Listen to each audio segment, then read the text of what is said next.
আজকে ফেসবুকে স্ক্রল করতে করতে দেখলাম একজন একটা ভিডিও আপলোড দিয়েছে যে ডক্টর শফিকুর রহমান কেন তার ভক্তের সাথে মুসাফা করলেন না। তো দেখেন, আপনি তো মানুষ একজন, ঠিক আছে?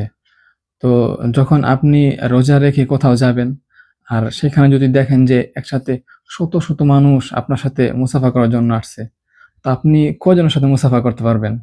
একজন, দুইজন, 50 জন, 60 জন, ঠিক আছে না? আপনারা অনেকেই আব্দুল মালিক সাহেবেরও একটা ভিডিও দেখছেন। সে এভাবে কান ধরে দৌড় দিয়েছে। এটার মানে কি? এর মানে কি এমন নাকি যে সে সবাইকে অসম্মান করছে? এরকম না। মূলতপক্ষে মানে সে নিজে অপারগ। এত মানুষের সাথে মুসাফা করা সম্ভব না। এটা বোঝানোর জন্যই তারা অনেক সময় এরকম করে থাকেন। আর এই ডক্টর শফিকুর রহমান সাহেবের এই ভিডিওতে অনেকে দেখলাম যে বলতেছে তিনি করলেন না, মুসাফা করলেন না, কিন্তু হিন্দুদের মতো মানে এভাবে সাধুবাদ জানালেন, মানে সাধু যেই নমস্কার, এটা। তো তাদেরকে বলবো যে ভিডিওটা একটু ভালোভাবে দেখেন, দেখবেন যে তিনি ঠিক এভাবে করছেন।